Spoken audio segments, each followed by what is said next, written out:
salah satu di antara tanda-tanda orang terlalu bergantung kepada ikhtiar, bergantung kepada amalnya, bergantung kepada perbuatannya, bergantung kepada usaha dirinya adalah nuqsanur raja, berkurangnya harapan kepada Allah inda wujudiz zalal, ketika ada masalah dalam hidupnya. Maksudnya apa?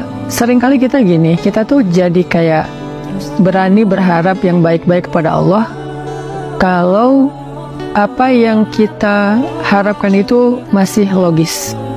Jadi kita kayak tahu gitu gimana cara mengikhtiarkan hal itu.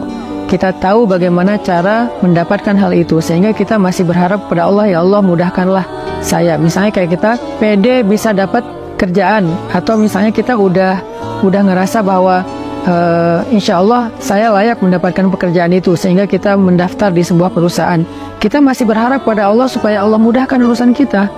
Tapi ketika ternyata kita ditolak sana-sini, kita ketuk setiap pintu-pintu di bumi, ternyata nolak kita sehingga kita nggak punya kerjaan, kita tiba-tiba jadi putus asa, jadi nggak berharap lagi, jadi nggak optimis, karena ngerasa kayaknya pintu-pintu bumi udah tertutup.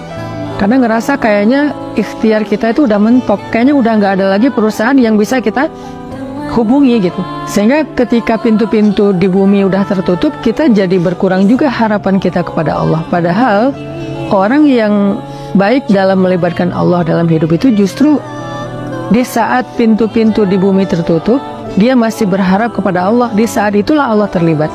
Jadi jangan sampai ketika pintu bumi tertutup, manusia meninggalkan kita, jalan-jalan ikhtiar itu udah kayaknya udah mentok, kita jadi berprasangka buruk dan tidak lagi berani berharap yang baik-baik kepada Allah. Justru ketika keadaan kita lagi sulit, keadaan kita lagi mentok, pintu-pintu di bumi tertutup, manusia meninggalkan kita, justru saat itulah saat kita bisa melibatkan Allah seutuhnya, karena tidak tercampur dengan keyakinan kita kepada makhluk. Dan saat itulah saat yang paling ajaib, saat kita mentok. Maka harusnya ketika kita mentok, ketika kita merasa kayak nggak ada harapan di antara manusia atau di bumi, kita justru semakin besar harapannya kepada Allah Subhanahu wa Ta'ala. Dan itulah cara paling ajaib melibatkan Allah dalam urusan kita.